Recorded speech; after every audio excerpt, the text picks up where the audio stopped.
What's up, everybody? Welcome to another episode of Page Blockz. My name is Munya. Sawubona, my name is Dionne. What's Sawubona mean? Sawubona is a way of greeting in the Zulu language. And I thought it was only befitting since we're headed off to South Africa today. Okay, so yes, today we are reviewing this book by Credo Mutwa from South Africa. A long time coming. Hey, man, first of all, I want to thank y'all for subscribing. I mean, it took us a couple weeks to record this one because this is a very important book that we're covering today. Yeah. And it's big. And it's big. It's big. It's a really thick book. So, you know, that's why it took us so long. So, yes. So, shall we get into it? Yeah, let's get into the book. Okay. So, we're going to start with the summary of the author. So like we mentioned, today we'll be reviewing Vusamazulu Credo Mutwa. Yep. So I'm going to take time with the biography because I think it's quite important to give us some intel on the book. So Vusamazulu was a South African-born revered Sanusi. So a Sanusi is someone who is a diviner and a healer. He was also a seer, a historian, a shaman, author, African mythologist, African astrologist and astronomer, African cosmologist, teacher, artist, storyteller, philosopher, a sage, a scholar, and an academic. Wow. How about that for some decorations, right? He was born on the 21st of July. Now, there's a bit of confusion whether he was born in 1921 or in 1922. Right. But he was born in Zululand, KwaZulu-Natal.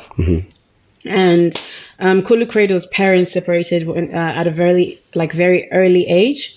And basically it was because the church had told his dad that in order to marry his mom, she'd have to convert to Christianity. Wow. So which Kulu Credo Mutwa's grandfather, who was a very strong and traditional Zulu man, refused.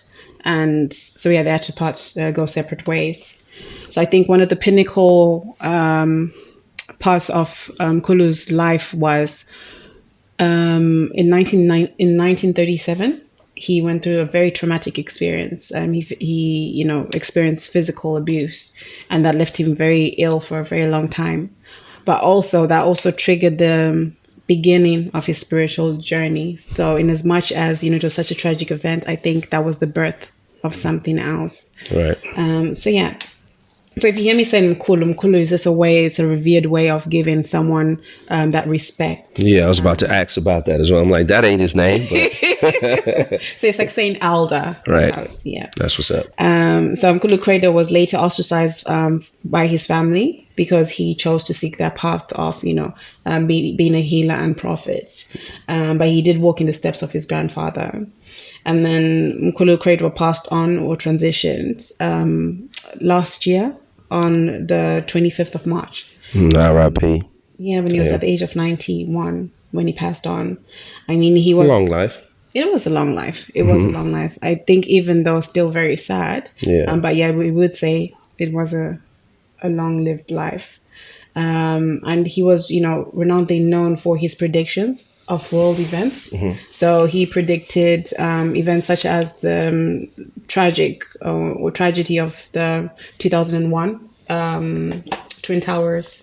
What? The 9/11. The 9/11. And some other ones.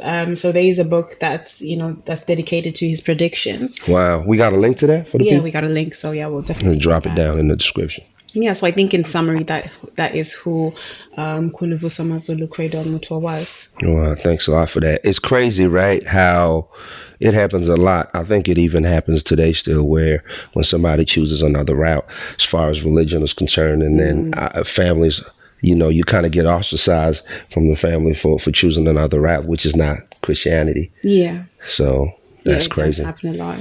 That's crazy. So we're going to talk about the book itself.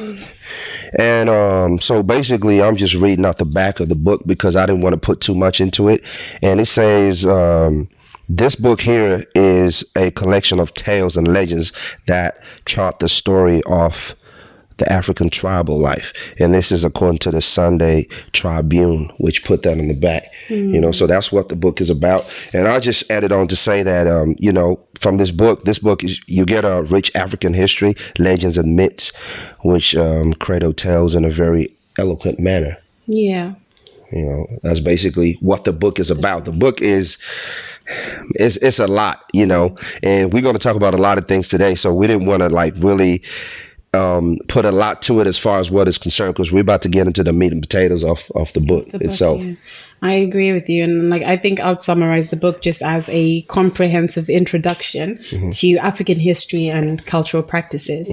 It's really good at sort of breaking down the origins of language and, the different migrations that began thousands of years ago. So I think that's absolutely. I'll summarize the book. Should we get into the writing style? Yeah. Go ahead. What do you think?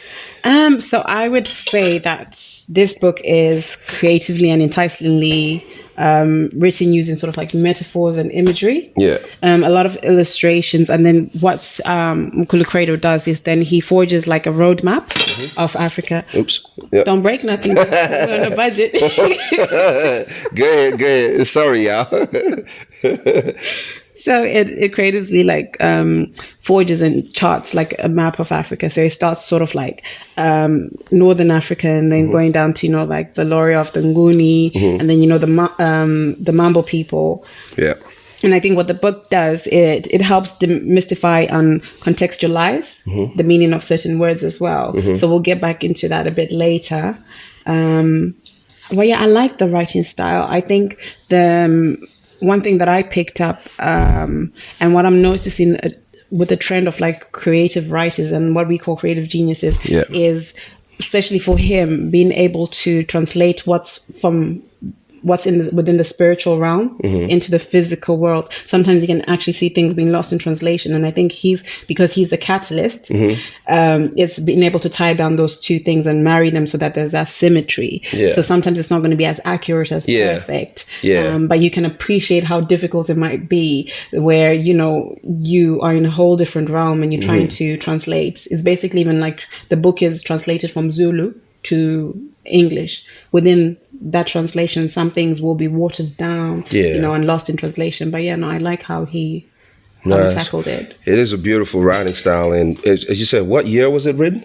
1964. 1964, right? But when you read it, I'm telling you, you're not even going to realize that it was written that long time ago. Yeah. And he beautifully translates everything as far as, the time and, it's very appropriate for what's going on. I mean, it's extremely descriptive type of writing. Yeah. It's almost like a memorandum narrated in a memoir style. Yeah. In a chronological manner.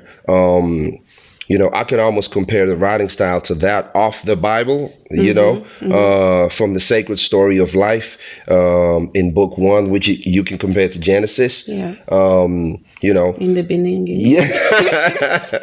I'm sorry. Oh man, he talks about, he talks about a time when there were no stars, moon, nor earth. He calls that, a time of nothingness, So, it's which is a good starting point, obviously, because when you read from the first part, the story of life, he starts from a plain or blank canvas, and he adds on the pieces. So you can actually say, okay, so it started there and there was nothing, and he adds on.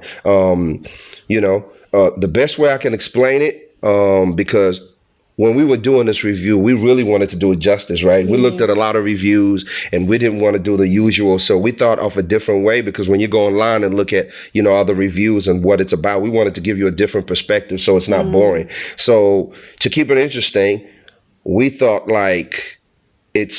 you can compare it to a chemical equation, right? It's he gives the products, in this case, of the spirits. Do you get what I'm trying to say?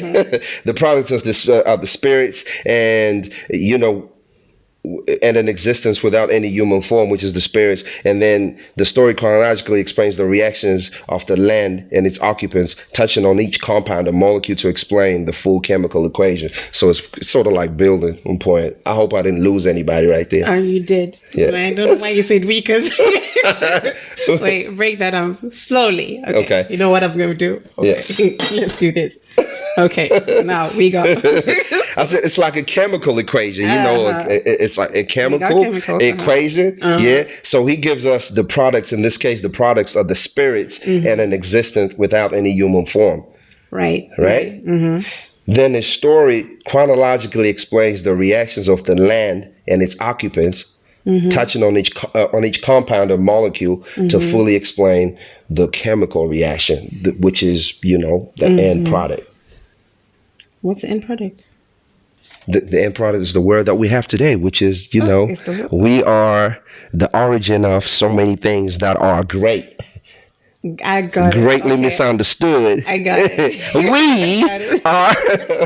You dig what I'm saying? Now I understand. And I don't mean to complicate it. It's just that, we just wanted to give it a different kind of, different kind of feel, because I feel like when you read the book, alchemy is in there, everything. He ties in a lot, and, there's a lot of stuff in there. And I think that's why I wanted to take time with his biography, because I think what happens a lot in African history is it's so watered down. And like you're saying, it might sound complicated, but if we listen to any other philosophies or concepts, then we're able to take it in. So I don't see why we shouldn't be able to break it down in that way. Yeah. Whether it's metaphysics or science or mathematics, it's very much like that. It's very much like that, and it is part of us. So yeah, I like that. I really like that. I got a diamond, by the way, after doing that. Because check this out. I mean, some of y'all might find it strange that I brought like chemistry into it, but Credo talks about how everything as we know it, right, started from a spark of light. Yeah. Which is similar to the Big Bang theory. Yeah. So it's all in there. So, there's very, similarities to, to chemistry, philosophy, physics, metaphysics and everything. Yeah. It's all in there. So, we could also take it even further, even deeper, to talk about the 5-element theory, right? Which describes the relationships between wood, fire, earth, metal, water in association to health, power, knowledge, wisdom, and happiness. Do you remember the power rating? What's it called? Captain Planet? Captain. Yes, Captain. Yeah. I remember that. Yeah, I remember the cartoon. Okay, yeah. Whoever wrote that, but it's funny. There was Gaia. There was Mother Gaia, and here we have Nina Vanu Ma, who is the goddess of creation as well. You see what I mean? Yeah. Art imitates real life. There was onto something right there. Yep. You know what I mean? So yeah, and that intuition is a theme that is common across, from the beginning to the end of the book. Yep. Just that relation. So, it's a beautiful thing. It is a beautiful thing. And I think the book also allows us to trace the roots, like you're saying, of philosophy and humanity of the spirit of Ubuntu. There's a great emphasis of owning our heritage and also controlling our own narrative, and what Mkulu Credo cleverly does is that, in the book, he's got that ability to reveal the hidden. So we always talk about secrets. Yeah. Even remember there was the book a couple of years ago that was a big hit, The Secret. Yeah, The Secret. For a lot of people, I know you mentioned you likened it to the Bible, but a lot of people who have taken on that path of spiritual African spirituality actually see this as quote unquote the Bible, because it's a great start, like I said, starting point to learning the history. Definitely, I can see that. And like we explained as well, because I think he had that strong emphasis of wanting to be able to demystify and, like we said, contextualize certain meanings. So for words like primitive, the meaning of witchcraft, which is very much misunderstood. Even when we talk about words like witch doctor, people don't understand. They just think it's evil. Exactly. It's always likened or villainized. So when we talk about savage or civilization, like now as we are grown and we know more about history, we know better not to call ourselves uncultured or uncivilized. Uncivilized. So he does that. And, there's continuous sort of like reoccurring themes within the book. So there's emphasis on African spirituality. Again, that's superiority complexes at tug and pull. You know, between particularly the religion of Christianity and then African spirituality. So it's that origin and then that imposition of something foreign. And then we'll also talk about the laws of Ubuntu. So why the laws are very important to me and why it was very easy for me to understand them is when you look at the fundamental principles of any religion, there is always those universal laws, you know, and that's what he touches upon. And I think the main law is knowing that you're one with the earth. You are just one with everything else that exists. There's no superior human being. You know, there's no subhuman being. We are all equal. And then what he does is he also just breaks down the knowledge of herbs and healing. And for me, that's been very important given what we went through, you know, with the pandemic. And, you know, people now actually getting to know, well, actually, it's just not physicians and doctors. There's also naturopaths. There's also herbalists. You know, people actually go to school and train for years and years to be able to use these natural remedies and, you know, what nature has given to us. Whereas we, quote unquote, just sometimes see it as primitive, or, you know, uneducated sort of. It's crazy because when you look into the book, it's like he covers a lot of phenomena that we already know about now that we went to school, which is a European school, and people studied medicine and philosophy and all of that. But when you look into what he was talking about in there, in the book, he talks about astronomy. He talks about even, I mean, we were talking about even, you can look into the yin yang side of the things, like the natural balance of life, where you cannot have, darkness cannot exist without light. You know, you cannot have good without bad, you know, which, you know, covers everything, even in our physical form, where you cannot have joy without pain. And stuff like that. I mean, on page 7, he says, neither flame nor cold shall win the war, because whosoever beats the other, the sun, the moon, the earth, and stars, and all that, shall cease to be. He goes on to say, may both antagonists fight forth for everlasting time, because on their uneasing conflict of life depends on, you know? So that's just crazy. It's just like, so many things, the good exists with the evil and evil exists with the bad, and that's just how it is. And another example, to just bounce off what you're talking about the dualities, is in the book it's written that it says children are warned to be aware that as they are children of Ma, who is the goddess of creation, they too have both good and evil in them. And like you're talking, like, you know, like you're saying, when we look at Western cultures, and in particular, there's this concept of a Russian called, the pronunciation, Slaz-Lentenstein. I will put it there, and then you that guy. That guy. You know, they've got a tracking system that they would use to track the line between good and evil. So again, it's just knowing that those concepts have always been there within Africa. We talk about ebb and flow. We talk about, so, you know, as above, as below, just all those, you know, the dualities, all these concepts are there. They might just be not documented the way that they are within the Western culture, or they might not, we might have the same terminologies, but it's actually there. And I think what this book did for me is, there's a lot of stuff that I would research on, but I didn't have any access to African material. And the struggle is, it's not that it's not there. It's that it's so sacred sometimes that it's only there for a select few. But then what Kulu Credo did is he touched upon numbers, the essence of numbers, or importance of numbers, and what we would call in the Western world numerology. And then we've got symbolism as well. A lot of symbolism was extorted from us, and then is now used today. When we talk about branding in terms of logos, we talk about music, we talk about in subliminals, we talk about movies, it's all there. But when we look at the origins, it starts from Africa. So for me, it was really good to be able to tie down those pieces and be able to trace again that source of origin.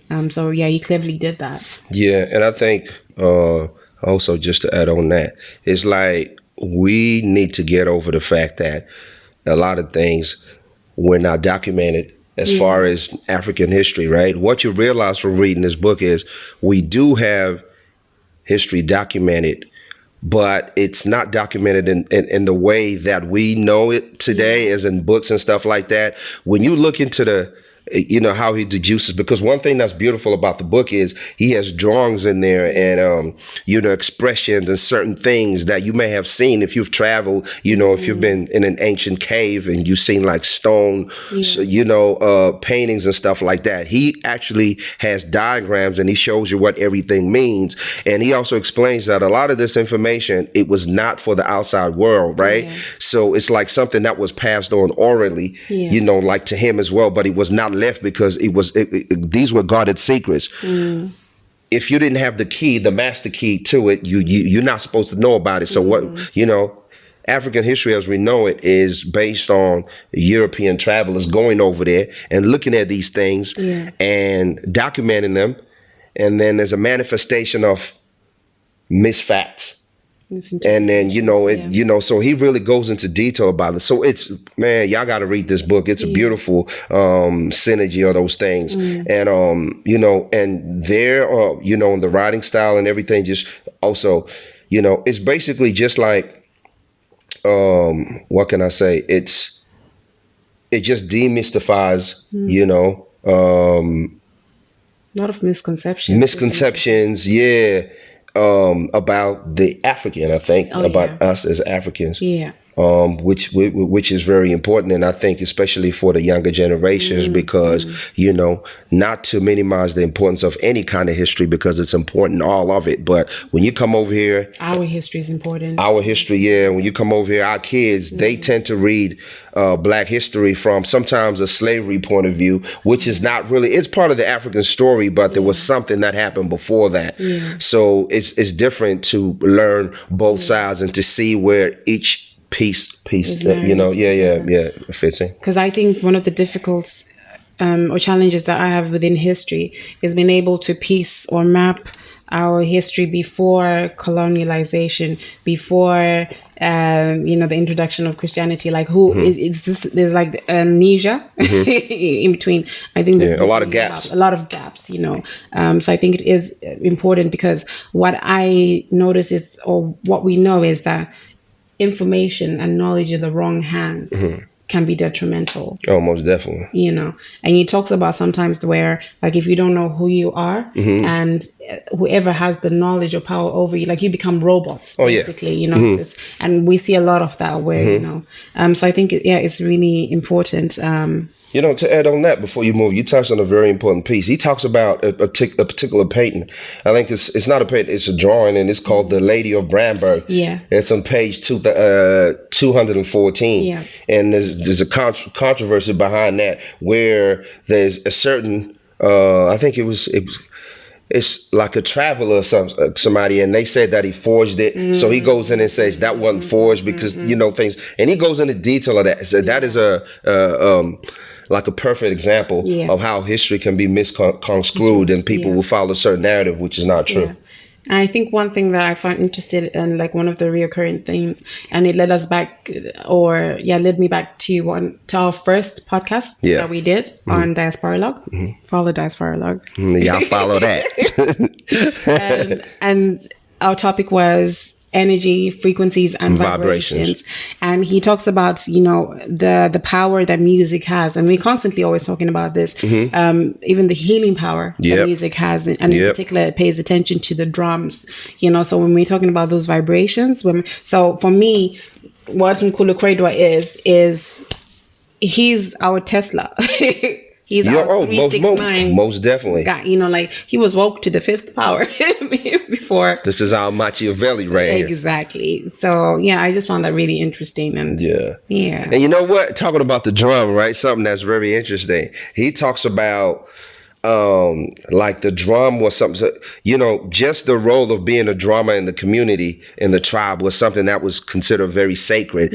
How they made the drum, the wood that they made the drum from, the skin, they performed rituals on it, and certain big drums were for certain, occasions, and the smaller drums were for certain occasions. In particular, men were supposed to, play these drums, and when something went wrong with the drums, there was rituals that were supposed to happen when, to repair the drums and stuff like that. It's something that is so ritual, it's heavy, and it ties into a lot of the African ceremonies. Traditional ceremonies have music and drums and musical instruments, and he talks about the mbira as well, and he talks about the xylophone in there, which was a goddess. Marimba, that was her actual name, called Marimba, and she was like a child of the other queen. Man, I'm telling you, this explains like a lot of things. Even when we talk about, it's funny because he was talking about I think it's something that I know. I think it's the Gule culture in Malawi, right? And he talks about the Avengers or something. Is it what they call? And they were like guardians. These are and still now. So it's a fraternity. I know, particularly I think in Zambia as well. Yeah, but so it is quite. It's deep. It's deep. And these people are like their whole life is just being security. Guardians. Yep. They don't fear nobody. You do something wrong, you get murked. You know what I'm saying? That's what they do. And it's and they serious about that. They don't play around, and everybody is afraid of them, including the kings, because you do something wrong, there's serious consequences and accountability. It's deep, y'all. And it all comes down to that respect. And I think there was a big when we look back in history, there was a big respect for nature, and we were one with nature. So even when you talk about the process of making the drum, when you look at the animals, it wasn't just like mass production of like killing animals and skinning them and using the hide to make a lot of drums. No, it was a process. You'd thank the animal for its long life, and just the whole process would be so respectable. And it's also, again, when we talk about that duality, it's a give and take. So you take from the land, you give to the land. So like you're talking about when the drums are broken and you had to do a ritual at the river. It's all paying homage, and I think a misconception that people have as well with a lot of African spirituality is that there's this worshipping of like it's more of working with it's you're guided, you're led. So I think there's a misconception about idealism and and when you look into it as well, he talks about when you look into, because obviously we just don't want to paint a perfect picture. He talks about when it all went wrong, when people that are not off the land came and they started killing mercilessly, and they started the slavery before this, because slavery is when we talk about, we're not just talking about the slave trade. When we talk about people coming to deceit and certain leaders trying to orchestrate the demise of the other, and they're buying in weapons and stuff like that. He goes into detail with that. So because when if we look at just simple concept of like family separation and segregation, just from the onset of his birth, the two cannot be together. His mom and dad cannot be together because of this foreign concept versus what's already there, so I found that quite powerful.